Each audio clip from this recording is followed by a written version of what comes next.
we'll hike down there, and then I'll explain everything to you, and then we'll go from there. No guarantees, but you're going to see what we do as part of our research. And then, but I'll explain it more as we get down. You probably should hike down there. Yeah, let's do this stuff. So,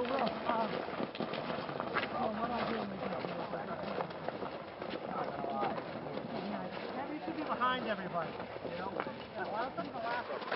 Mostly private foundations. We also have a constituent base of about 4,000. Exclusively in here, a small mammal is called voles. And we're hopefully maybe we'll find a pellet and we can dissect a pellet too. But a lot of times when the vole population supposedly cycle, up and down every 3 to 4 years, depends on a lot of things. I'm not so sure if they're in cycles anymore. But anyhow, in some years they're super abundant, in some years there's very few around. When they're super abundant, species like the long-eared owl, short-eared owl, snowy owl are correspondingly abundant. And when these guys are down, the owls vacate the areas and stuff like that. So they're almost exclusively tied in to voles. And where it's really been helpful, talking to farmers and ranchers, is that we dissect all the pellets now over the years in here. So we're probably 35 or 40,000 prey that we've recorded from this site and the sites in the Mission Valley for long-eared owls, and almost all of it is just voles. So like in the Mission Valley, for example, some of the raptors get a bad rap that they eat pheasants and ducks and things of that sort, so some people shoot them. But we can provide the quantitative data to say, hey, that's not true.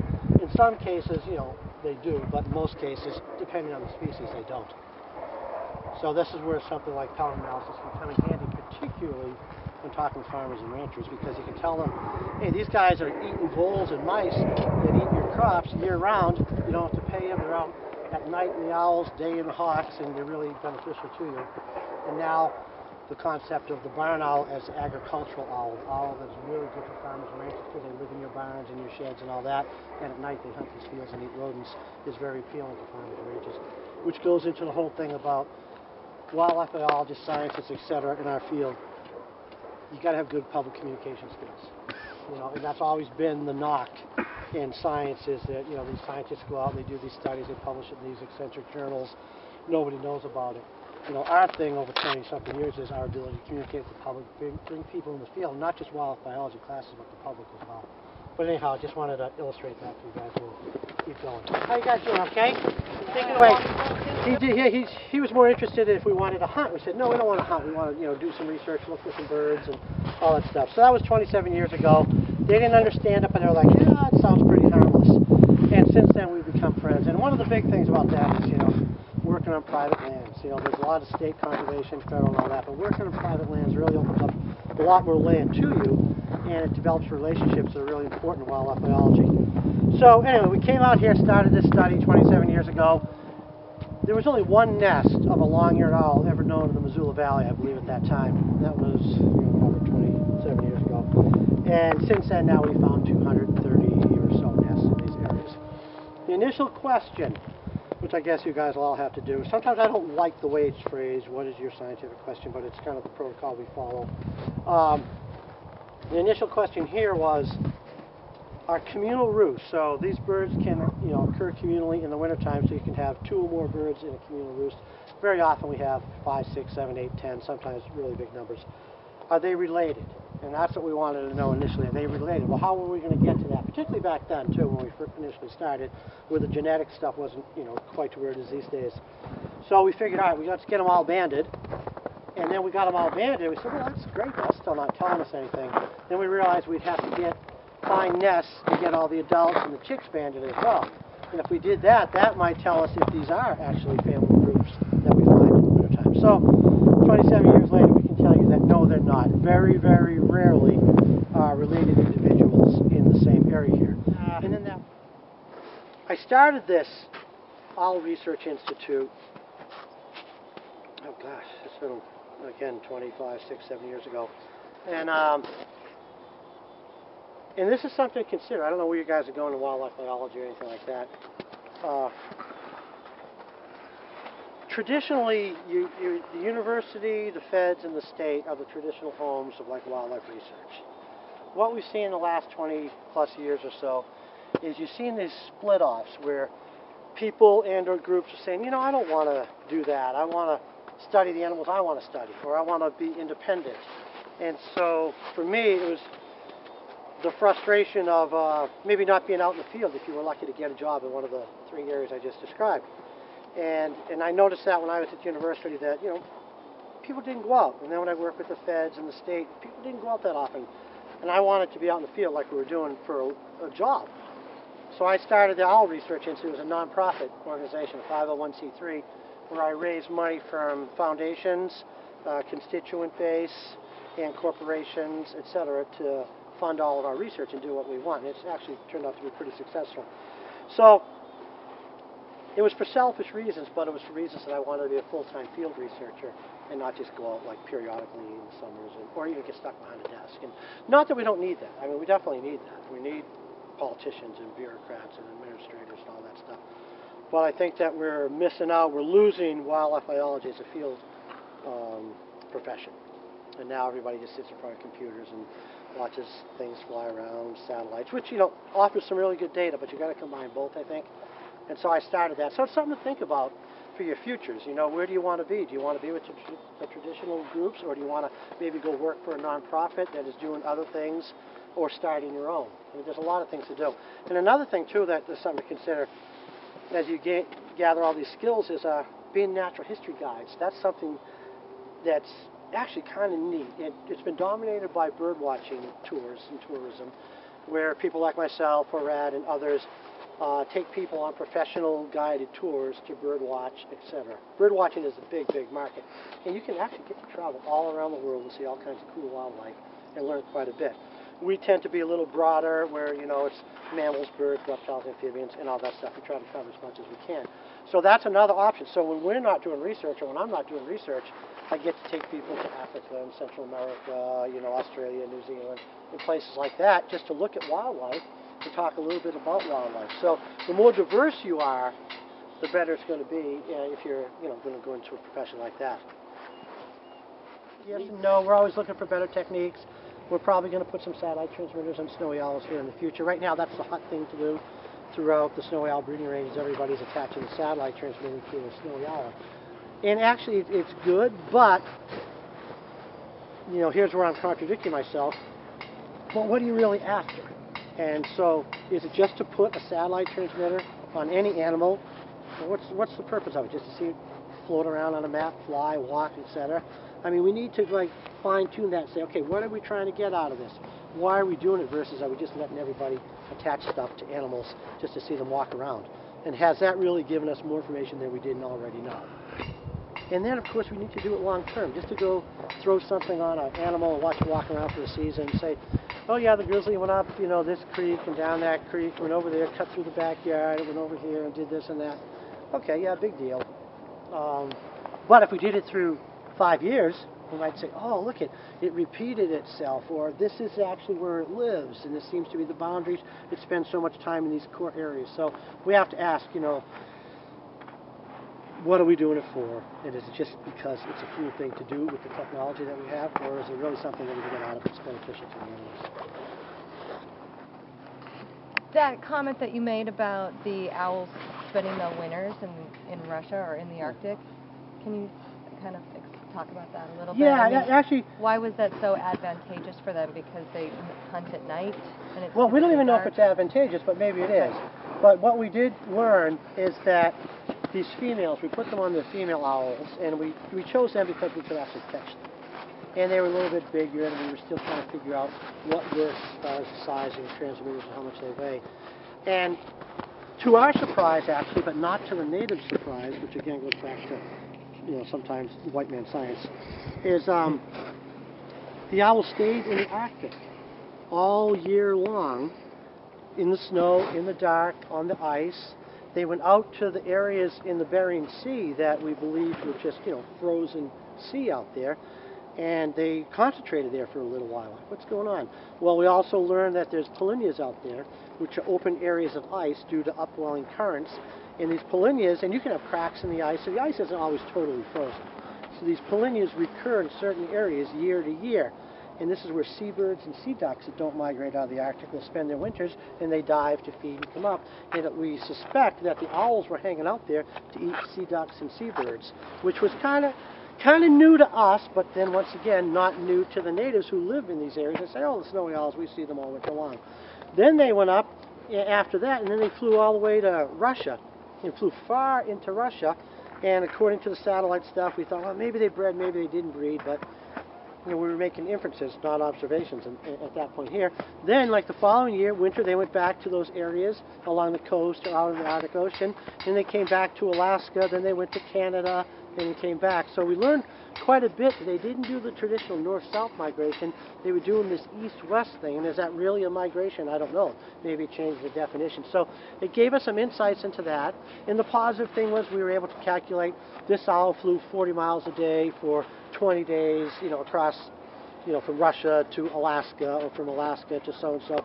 This owl did 1,200 miles in its winter journeys, going from one place to another. And then, are these movements erratic? Are they, nomadic movements? They don't know where they're going? Or do they really know where they're going? And we did see that, they kind of like followed similar paths back and forth. And sometimes they just totally went over a mountain range.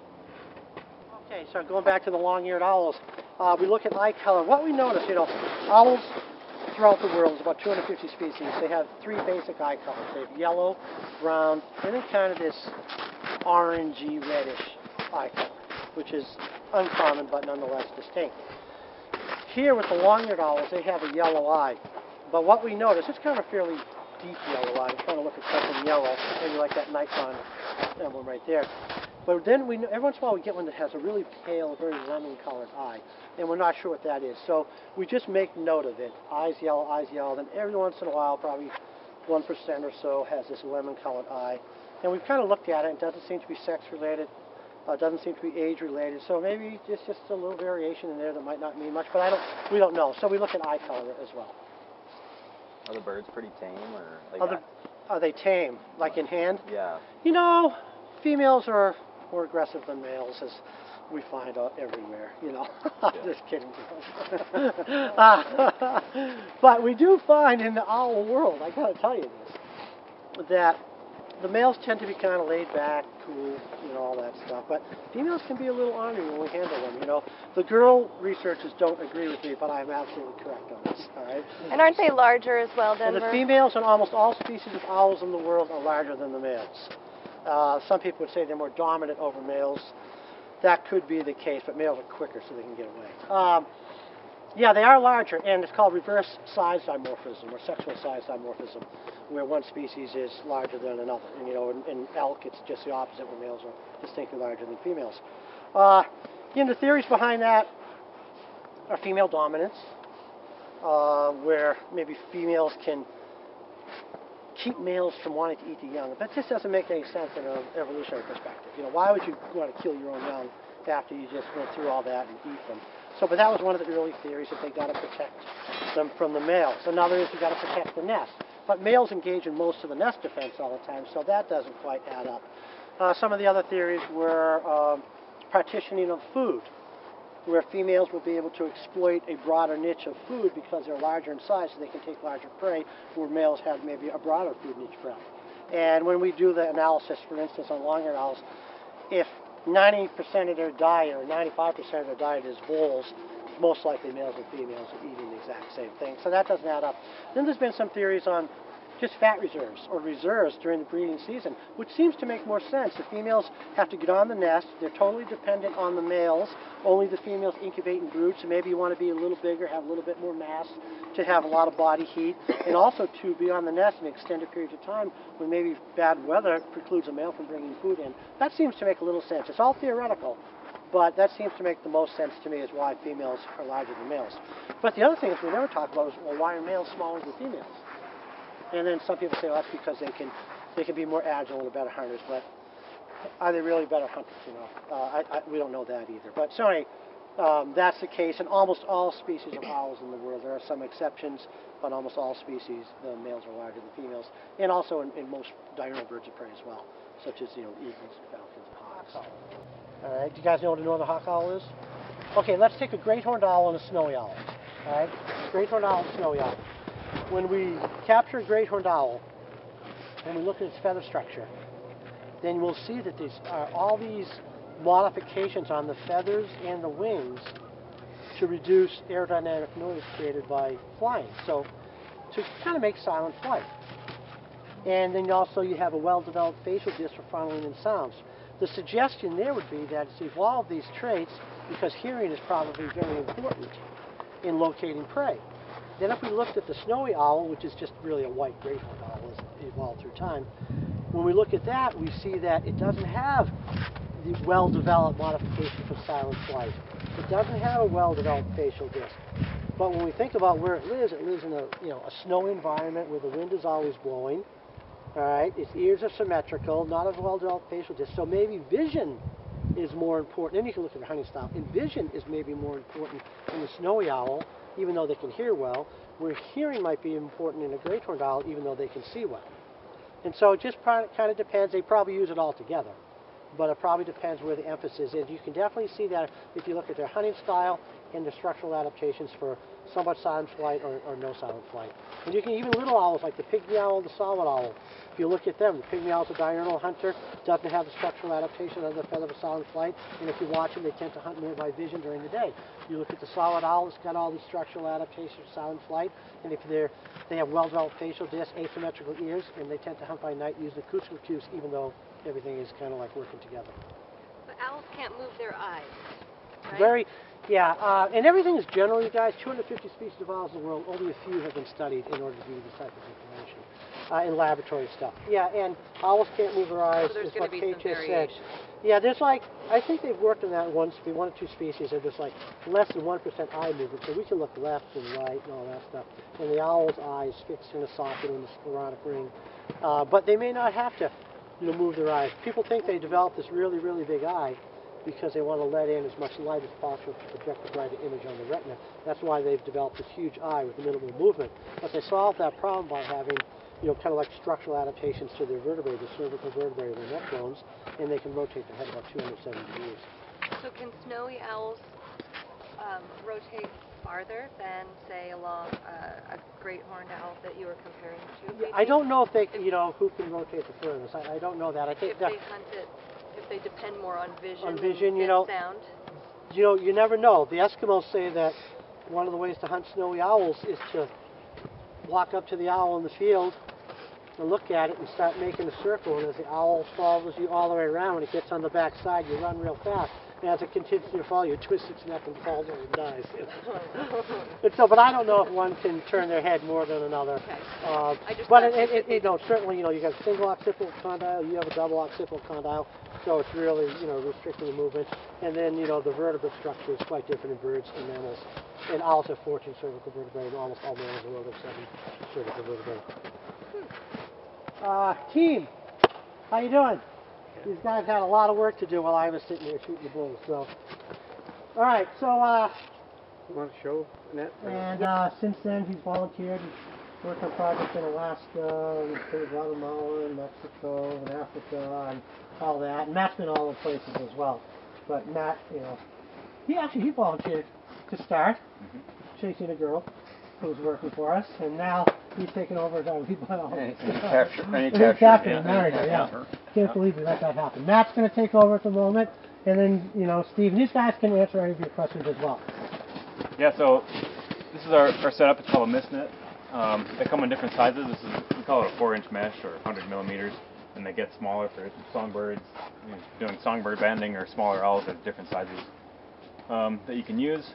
And what our strategy is today, you see this kind of draw, real kind of thick hawthorn kind of stuff, but if you look in here, you can kind of see, flyways, kind of like little tunnels underneath the canopy and things like that.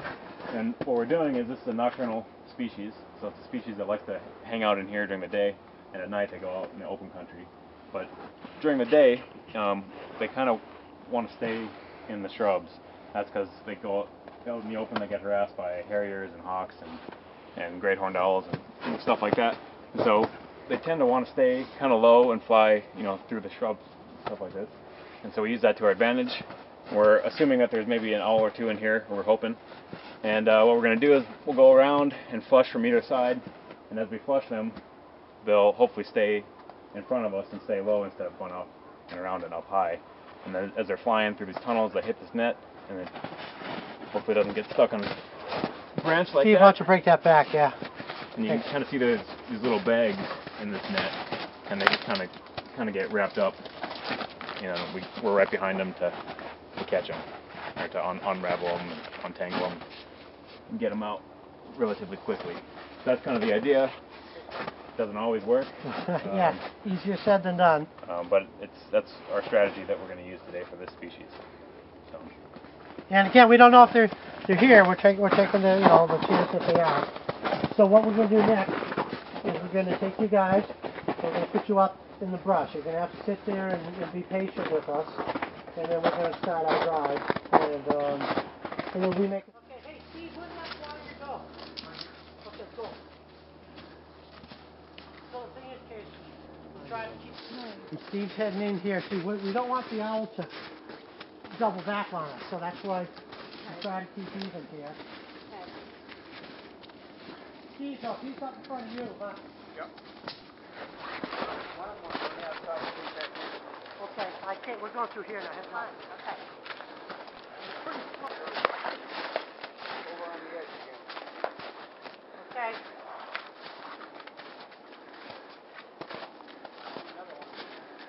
Okay. Yeah, two behind, caught one, and three. Yeah. Cool. Good job, Steve. A little tough.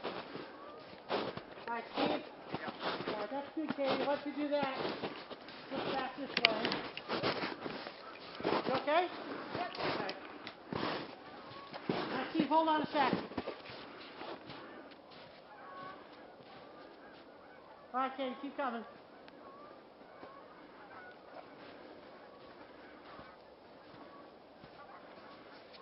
And then work your way.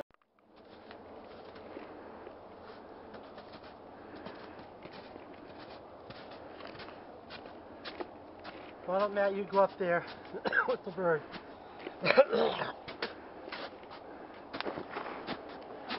Or even,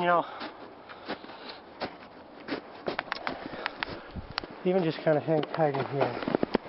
No, you could go talk to them. Okay. I'll take the group and we'll make a pass back to the nets. We're going to go set up. And so by that time, I'm not and sure then we don't have release 218s, him. Denver.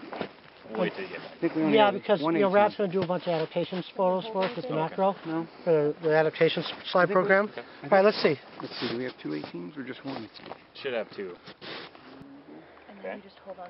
Yeah, and then you can kind of slide down, kind of get. Not on his thigh, You want on his knee. on the femur, tip, Got it. It's on there now. or tarsus. Oh, there's another great one right there. You got it? That's a raven. Might bite you. Might, Raven. Okay. Jeez. Don't Take think it. he's wearing glasses. Good. Can't trust Good. glasses. Okay. It's all you. You can let them flap and kind of feel. It looks big from distance. You're good. You're good. Just don't let it go. It's not coffee, it's nerve. Okay, so now with every bird we catch, we have a few standard measurements that we take, and I'll show you guys those.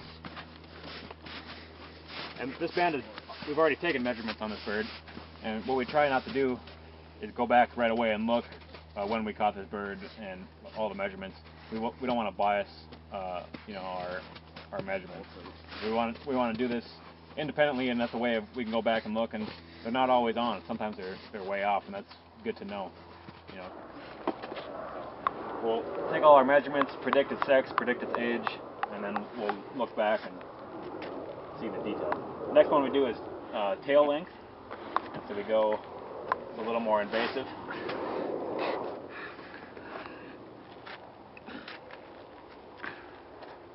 Say 151.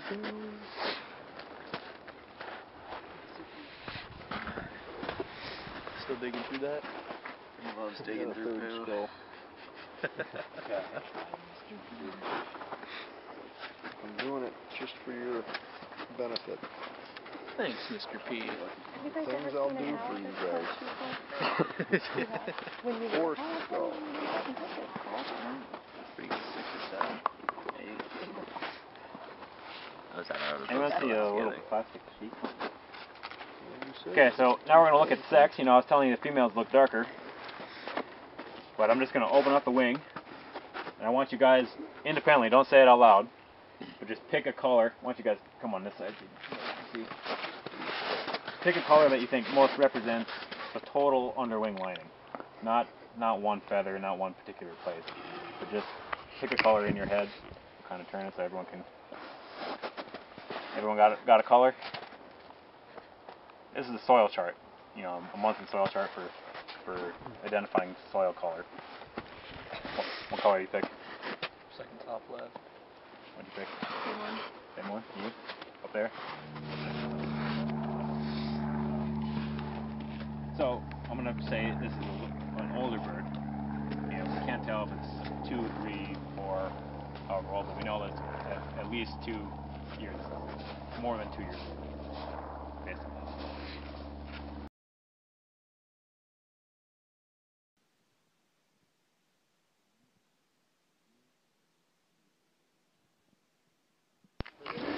Yeah, like Okay, so yeah. can you straight in that? I can see him. Yeah, I think you go straight in.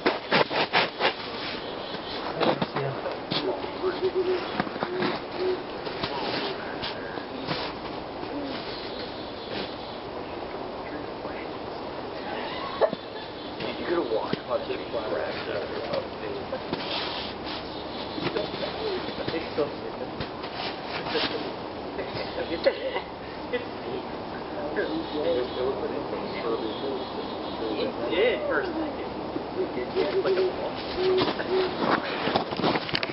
You know, we haven't, but we would eat them. What's that? No petting. No. Petting now, if you ask a scientific question, or not even a scientific question, if you ask a question, and maybe we can, you know, structural adaptations and all that. We used to get a lot of crap from, like, the state of Montana for doing what we're doing today. You know, we shouldn't be taking people into the field, showing them what we do, this and that. And now they're a little more understanding. We donate to a lot of fundraisers and stuff like that. That's how we met Steve, a hospital fundraiser. He came out in the field and did this and all that stuff. So I think the state is letting up on it a little bit. But besides, Matt tried to glue transmitters right on the back, but again, because the owls could turn their head, they just pulled it right off of their feathers. So we may have to go to a backpack. That will only give us certain information. We'd really like to put a satellite transmitter to find out where the heck they go. When this guy leaves here, is it a resident or is it going to go way back to Northern Canada? We don't know that yet. But he'll tell you about a couple really interesting captures that we had with birds that were already banded. And two of the ones that we banded ended up in different areas in the United States and Canada. Okay, sir.